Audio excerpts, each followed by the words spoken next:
I loved that relationship. I spent a lot of time walking in the fields and kind of picking up chunks of clods of dirt and breaking them open to see if I could bring home something in a pure form, pigment-wise. So I was still having this relationship. Returned to school, and from there made a decision that I would begin to explore fresco and egg-tempera painting. Found a couple of professors who were skeptical of my interest in kind of delving back into otherwise archaic media. But it was a determination of me, and it sort of started drawing me out of this evolution of science. So with that short history, I was carrying this kind of paradox of a 3-year-long employment as a laboratory technician in a microbiology laboratory with a white lab coat, the pocket protector, and radiation pad, the safety goggles, and the wild 1980s hair, and then going home to my sort of garage and walk-in closet studio space, all the while kind of alchemically almost drawing up pigments and tearing off papers and artifacts, everything I can kind of grab around me.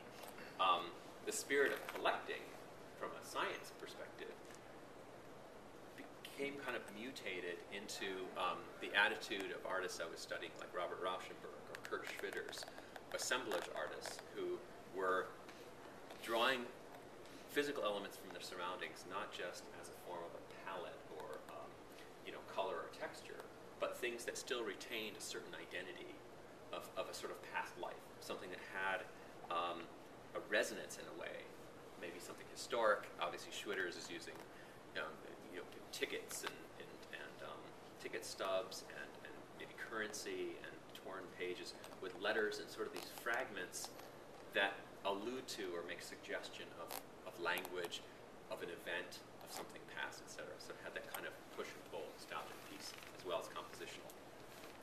So bringing it up to date, I went through a series, and Doug had mentioned my 20-year history was showing in Chicago. I came to Chicago for graduate school, imagining I would stay about 2 or 3 years through the program back in 1987, and had my Dodge Dart Swinger car with all my possessions still tucked into its trunk and a full tank of gas, and sort of this anticipation that at any moment I was going to bolt to the West Coast or East Coast, wherever my compass would guide me. But Ed Paschke had invited me to do some work with him at Northwestern University.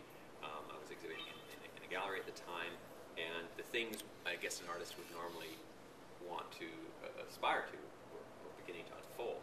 And similarly, work in a tempera medium, this kind of recapturing of the Sienese early Renaissance experience, but bringing it into something more contemporary, be it kind of geometric or architectonic kind of composition, replacing the aristocratic or religious narratives with a more personal, usually plant-like or organic form. So it was like taking the arena or sort of the apparatus of historic painting and replacing it with something that became more of a personal language. All right, so I was writing a personal story. And now to dovetail that into science, I have this biological background. I have this sort of compulsion, sort of impulse to collect, this sort of tactile, visceral, sensual kind of experience with elements of my surroundings. And I begin to visit again the notion of representation of the things that we study. And I became very concerned, and maybe it was from an intuitive point of view, that the organic forms I was depicting in the painting, in the tempera paintings, for example, were almost like ghosts. They were sort of they were floral forms that were fossil-like, perhaps, but kind of echoes in a way. They were invented, they were scrubbed and scraped and kind of recovered. So there was this, and Doug, you might remember these. Right, there's some gilding and other things that, there's a real richness to the surface. So it was, in fact, most of the time I'd be working on them horizontally in the studio, almost like this gardening kind of troweling. I'd be dumping pigments and using the egg yolk rather liberally as a binder. And if any of you are familiar with egg tempera painting, it's traditionally, and by the way, I learned yesterday, speaking of egg tempera, Andrew Wyeth died yesterday.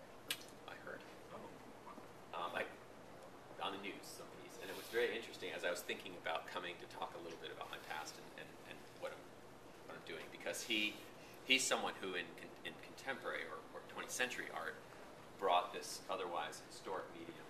George Tooker, Wyeth, and a few others did that. But generally speaking, it's a very laborious kind of cross-hatched layering of these sort of translucent skins of color, these kind of films layered upon layer. And but I took a much more kind of liberal attitude about it. Wide brushes, digging into the surface, a very thickly built up plaster gesso kind of ground, and which I would gouge and scour and things like that. But so was I concerned still with the element. I'd create the stage setting, this kind of Sienese Renaissance aperture or portal or niche in a way. So I'd use the architecture of historic painting. But the concern always was, well, what do I populate that with? How do I? Who's visiting in this case? And I brought to it, and it seemed to be plant forms. They seemed to be like a vase of flowers or something. Always seemed to be the gesture that was the figuration. So I started seeing a relationship between our kind of historic capturing of nature, and our relationship to it. At the same time, this competition with science, which attempts to dissociate bias or dissociate the subjective and say, here's the thingness of it. We're going to categorize it, name it, and create it as separate. And I became very interested in that relationship. At once and especially now with all the environmental, global warming and other concerns, we're at once very much bodily a part of nature. We're subjected to everything viral and everything. It's an actuality, but conceptually and scientifically, we also distance ourselves from it. So when I moved about 10 years ago into thinking more about works on paper, I found myself wanting, through these laborious egg-tempera paintings, to kind of recover something intimate again, something that was like putting the shells in my pocket at 5 years old, filling my jeans and my coat and kind of coming home with rattling sounds of all the things that I collected. And I was making little drawings. In fact, I brought, and you're free at some point when you want to get up to look through some of these little elements that all of which I've kind of handmade. I was making drawings, circles and birds and little things. I think to recover some kind of intimacy in the process. And I'd fold them up and stuff them in my studio pants pockets. So I had this kind of squirrel effect, of these pouches.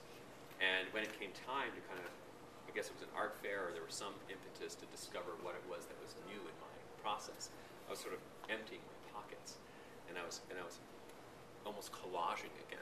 Went back to Schwitters and Rauschenberg and other, Picasso even, and I thought, this is interesting because I'm recovering not only by subject but by form something of this Victorian era of the naturalist,